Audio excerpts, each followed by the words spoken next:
오늘 우리에게 주시는 하나님의 말씀은 민수기 9장 15절에서 23절의 말씀입니다. 민수기 9장 15절에서 23절 말씀, 구약성경 210년입니다. 민수기 9장 15절에서 23절의 말씀입니다. 성막을 세운 날에 구름이 성막 곧 증거의 성막을 덮었고, 저녁이 되면 성막 위에 불 모양 같은 것이 나타나서 아침까지 이르렀으되, 항상 그러하여 낮에는 구름이 그것을 덮었고 밤이면 불 모양이 있었는데, 구름이 성막에서 떠오르는 때에는 이스라엘 자손이 곧 행진하였고, 구름이 머무는 곳에 이스라엘 자손이 진을 쳤으니, 이스라엘 자손이 여호와의 명령을 따라 행진하였고 여호와의 명령을 따라 진을 쳤으며, 구름이 성막 위에 머무는 동안에는 그들이 진영에 머물렀고, 구름이 성막 위에 머무는 날이 오래일 때에는 이스라엘 자손이 여호와의 명령을 지켜 행진하지 아니하였으며, 혹시 구름이 성막 위에 머무는 날이 적을 때에도 그들이 다만 여호와의 명령을 따라 진영에 머물고 여호와의 명령을 따라 행진하였으며, 혹시 구름이 저녁부터 아침까지 있다가 아침에 그 구름이 떠오를 때에는 그들이 행진하였고, 구름이 밤낮 있다가 떠오르면 곧 행진하였으며, 이틀이든지 한 달이든지 1년이든지 구름이 성막 위에 머물러 있을 동안에는 이스라엘 자손이 진영에 머물고 행진하지 아니하다가 떠오르면 행진하였으니, 곧 그들이 여호와의 명령을 따라 진을 치며 여호와의 명령을 따라 행진하고, 또 모세를 통하여 이르신 여호와의 명령을 따라 여호와의 직임을 지켰더라. 아멘. 2021년 새해 첫 주일입니다. 이 한 해에 하나님의 놀라운 복을 누리는 성도님들의 가정과 온 세상이 되기를 원합니다. 새로 펼쳐주시는 시간에 하나님께서 동행하셔서 주시는 지혜와 용기가 넘치시기를 축복합니다. 영국 브리스톨 베일가의 한 집 담벼락에 스카프를 두르고 재치기 하는 할머님의 모습이 그려졌습니다. 이 그림은 얼굴 없는 화가로 유명한 뱅크시가 그렸습니다. 뱅크시는 자신의 인스타그램에 새로 그린 벽화 아추를, 재치기 소리죠, 아추를 공개했습니다. 이 그림 속에서 할머니는 재치기 하느라고 틀니와 지팡이가 날아가는 모습을 하였습니다. 그런데 이 벽화가 그려진 집은 경사가 가파른 비탈길에 있습니다. 뱅크시는 이 동네가 비탈에 집을 지은 것을 이용해 벽화 속 할머니가 재치기를 해 옆집과 쓰레기통들을 넘어뜨린 것처럼 연출하는 사진도 함께 올렸습니다. 할머니의 재치기에 집이 기울어지고 지나가던 사람의 우산이 뒤집히는 일은 결코 없습니다. 실제는 집이 아니라 할머니를 기울어지게 그렸던 것이지요. 이 지역은 영국에서 가파른 주택가로 꼽힌다고 합니다. 그야말로 연출입니다. 그런데 이 그림이 그려진 덕에 집값이 6억에서 72억으로 엄청나게 올랐다고 합니다. 한 미술 전문가는 벽화의 가치를 500만 파운드, 우리나라 돈으로 약 72억으로 추정했습니다. 벽화가 공개되자 관광객들이 몰리고 근처의 주택값도 동달라 껑충 뛸 예상이라고 합니다.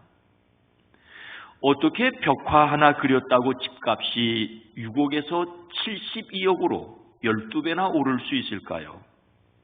그 그림을 그린 뱅크시가 세계적으로 유명한 화가이기 때문입니다. 이상하게 보이는 그림인데 피카소의 사인이 들어있는 진짜 작품으로 밝혀지면 엄청난 가격이 매겨지는 것과 같습니다. 작품은 누가 만들었느냐 하는 것이 중요합니다. 이 기사를 보면서 몇 가지를 생각하였습니다. 하나는 보는 시각이 중요하다는 것입니다.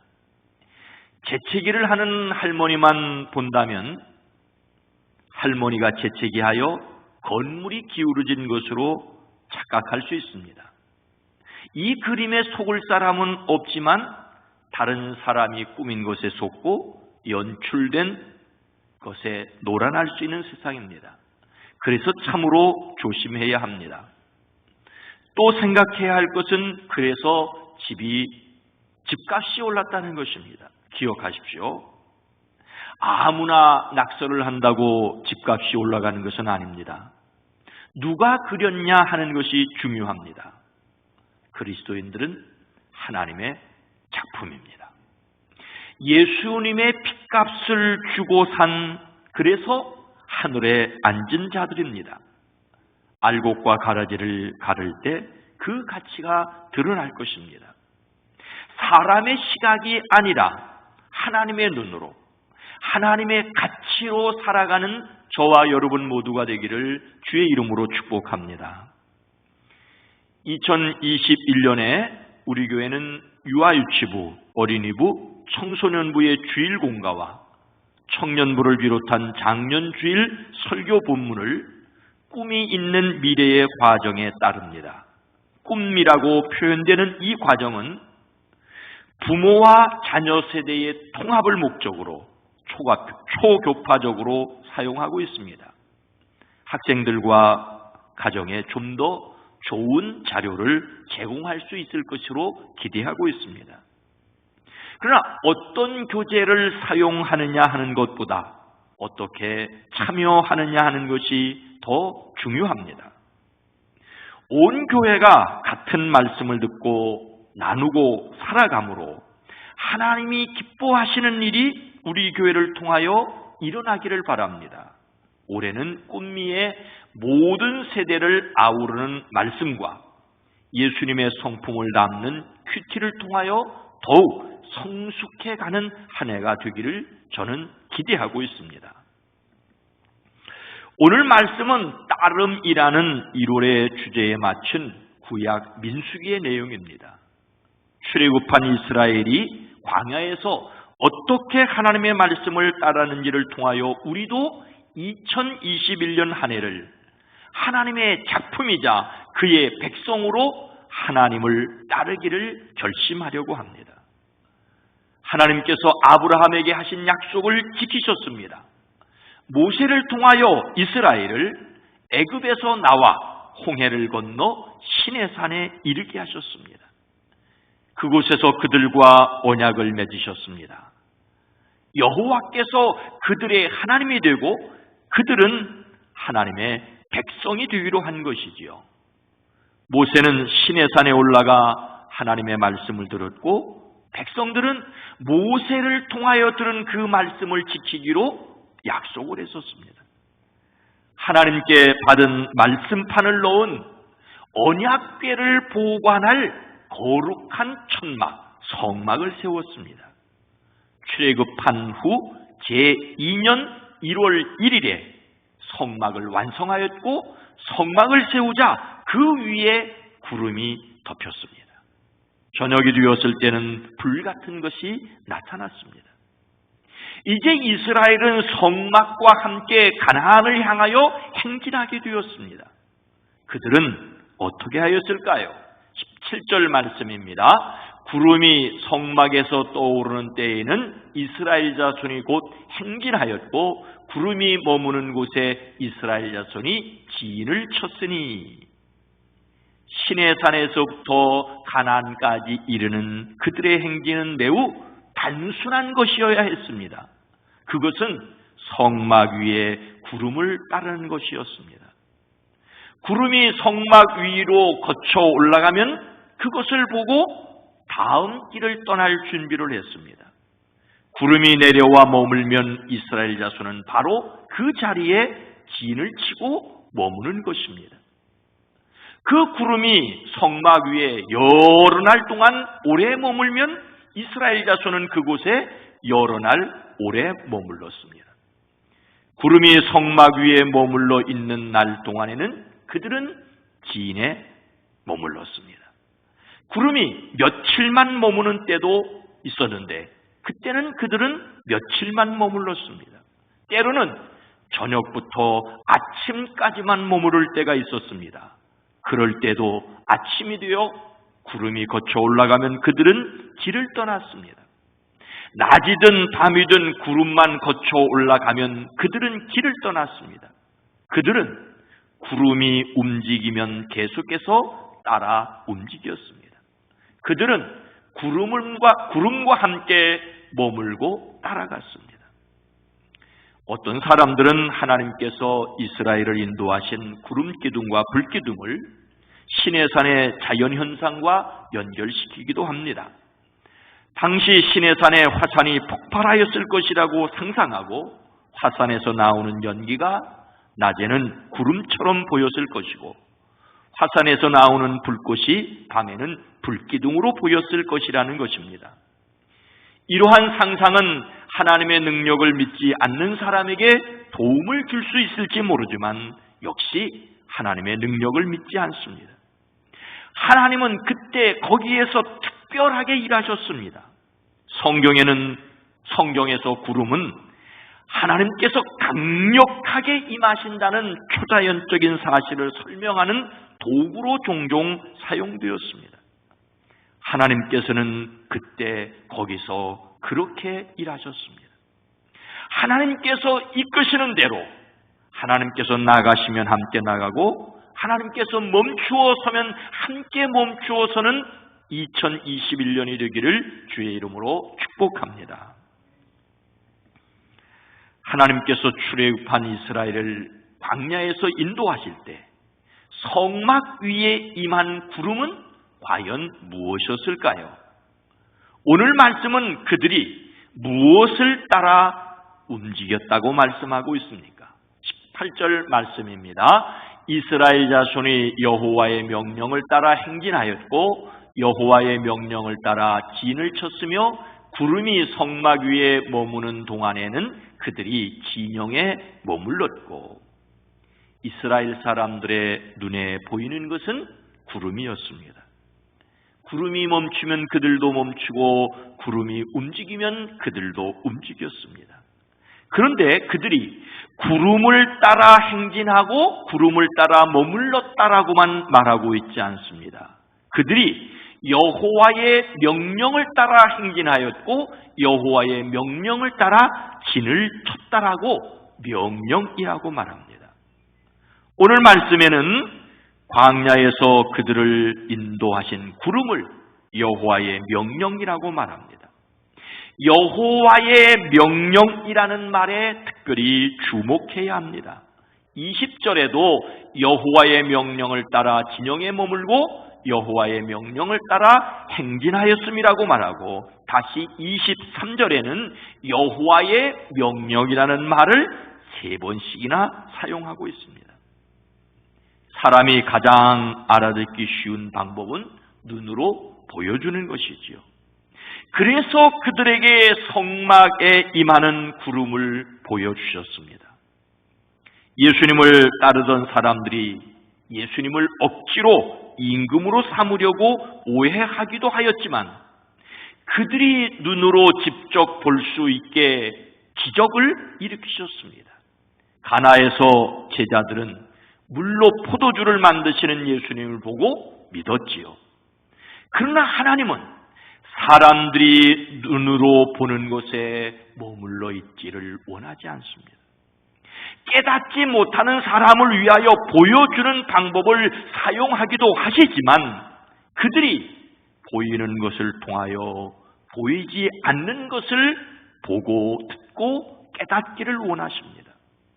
구름을 보여주시면서 그것을 통하여 보이지 않는 하나님의 명령을 들을 수 있기를 원하십니다. 여기에서 명령이라는 말은 입에서 나온 것을 가리킵니다. 그것은 하나님이 순종해야 할 하나님의 명령입니다. 눈에 보이는 구름을 보여주시며 보이지 않는 명령을 따르라고 하십니다. 사람은 보이는 것을 원하지만 하나님께서는 보이는 것 그 이상을 따르라고 말씀하십니다. 하나님이 사람들에게 원하시는 것은 무엇일까요? 19절 말씀입니다. 구름이 성막 위에 머무는 날이 오랠 때에는 이스라엘 자손이 여호와의 명령을 지켜 행진하지 아니하였으며, 여기에서도 이스라엘이 하나님의 명령을 지켰다고 말씀하십니다. 그런데 여기에서 명령이라는 말은 앞에서 말한 명령이라는 말과 구약을 기록한 히브리어로는 다른 단어입니다. 이 말은 지킨다, 경계한다는 뜻의 말에서 유래하였습니다. 단순한 명령이 아니라 반드시 섬겨야 할 것을 가리키고 있습니다.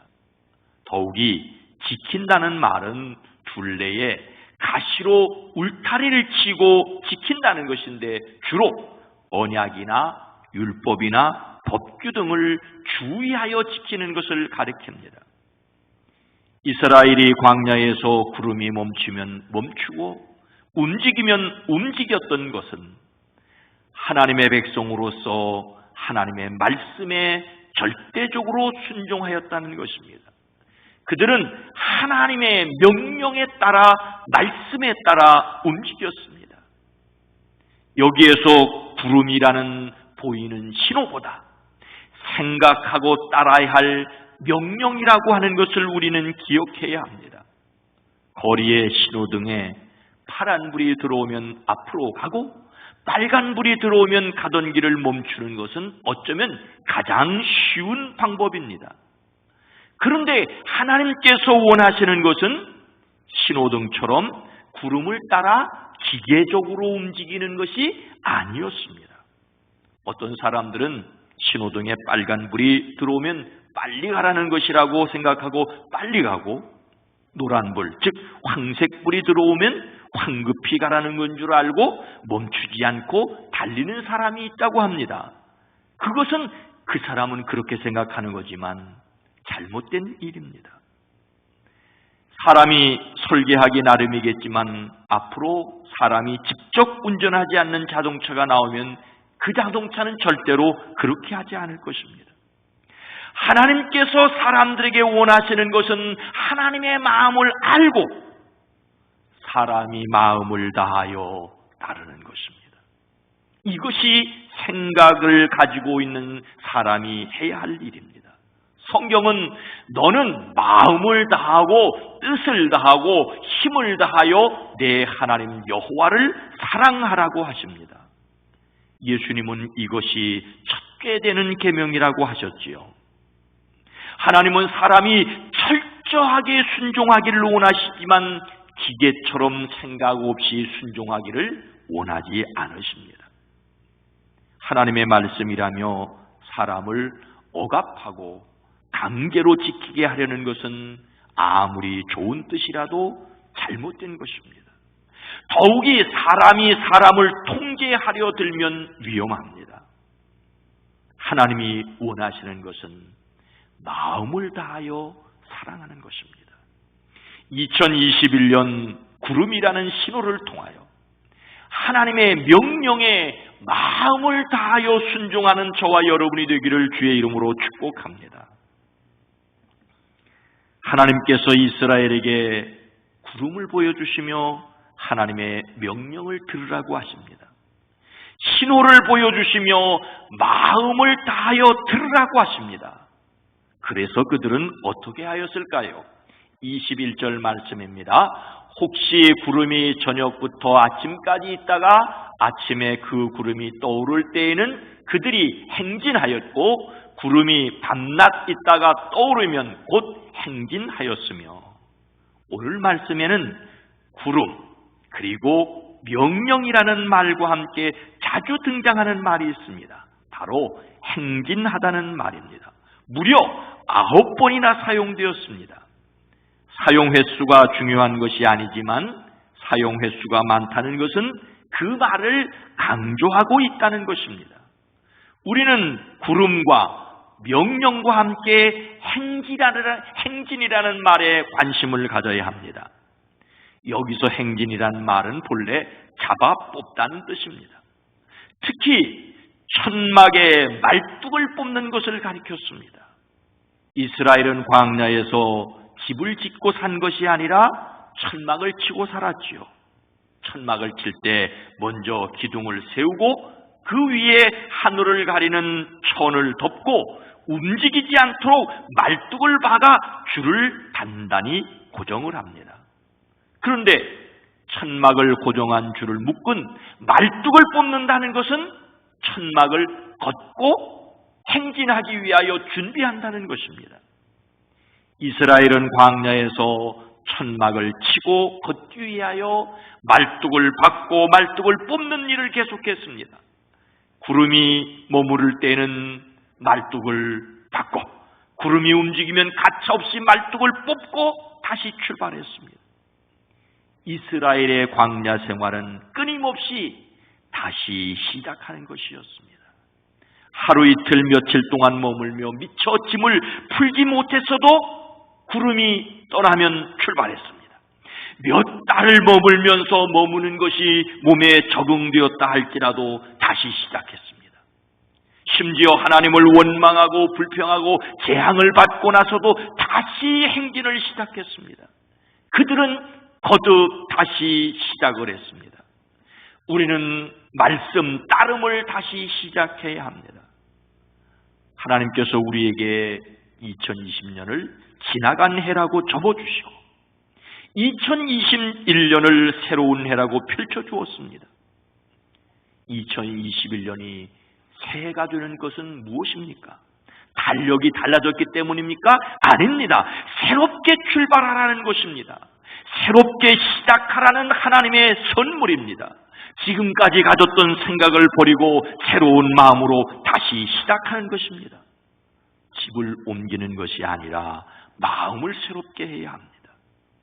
여기에서 저는 여러분에게 이미 하여오던 일을 새로운 것처럼 다시 시작하라는 말씀을 드립니다. 그것은 모든 세대를 아우르는 말씀과 예수님의 성품을 담는 큐티에 참여하는 것입니다. 교회 학교 각부에서 주일에 듣는 말씀과 어른들이 듣는 말씀의 본문이 같은 것은 모든 세대가 같은 말씀을 듣고 나누기 위해서입니다. 이것은 이미 몇 년부터 실험을 했고 작년부터 전면적으로 실시하여 왔습니다. 말씀을 나눌 수 있는 가정을 배려하고 장려하려는 것입니다. 설교를 준비하는 목사로서 말씀을 나눌 수 없는 가족들도 고려합니다.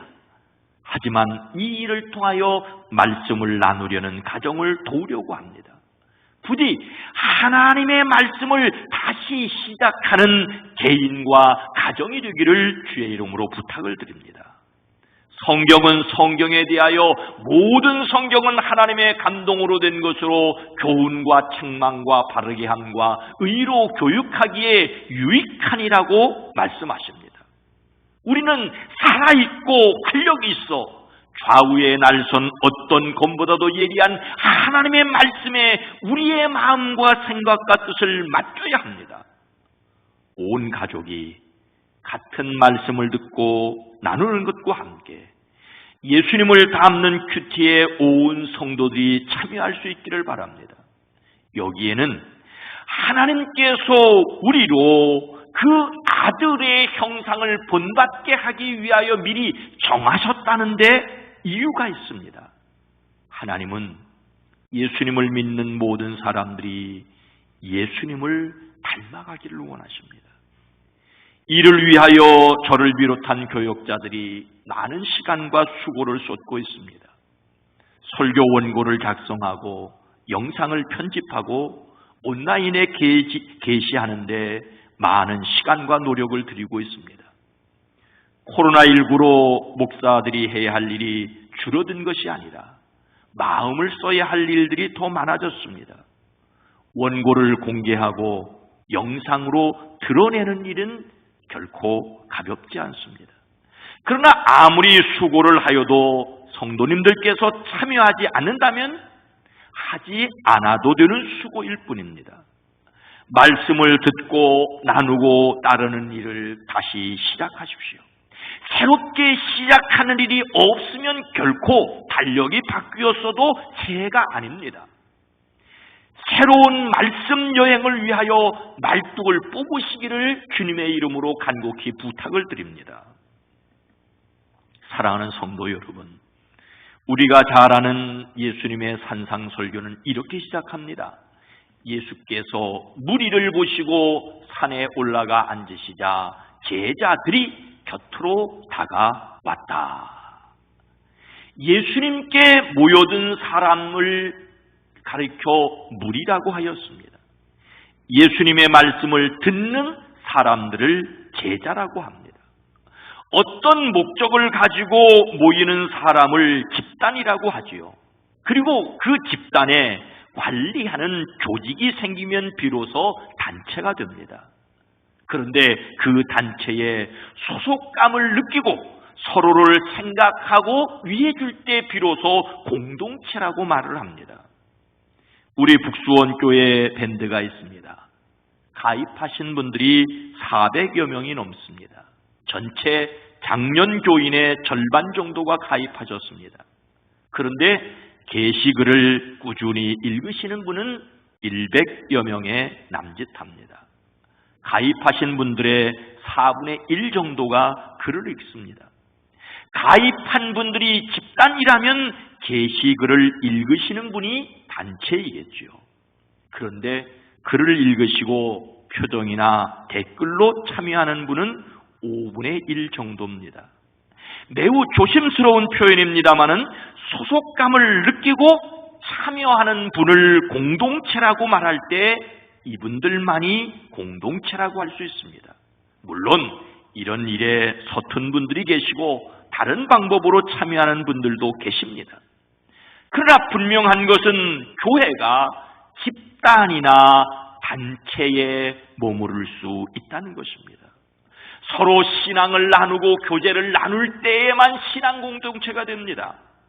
올해 꿈미의 모든 세대를 아우르는 말씀과 예수님의 성품을 담는 큐티의 성도님들이 참여하고 말씀을 나눔으로 북수원교회 공동체가 되기를 원합니다.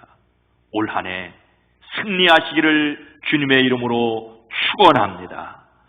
거룩하신 하나님, 자비로우신 주님, 그저 모여든 무리도 아니고 조직이 생겨난 단체도 아니고 그렇게 모여들었고 그렇게 조직이 생겨서 서로를 위해주고 세워주고 하나님의 말씀을 함께 나누는 신앙 공동체가 되어지게 하옵소서.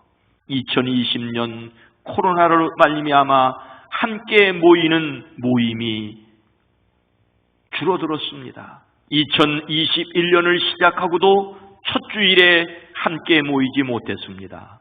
하지만 어느 곳에 있든지 같은 말씀을 나누고 같은 내용으로 기도하고 서로를 격려하고 위로해 주므로 우리가 북수원 신앙 공동체로 굳건히 세워지게 하시고 함께 다시 만날 때 정말로 우리뿐만 아니라 세상을 품는 놀라운 하나님의 백성들 다 되어지게 하옵소서.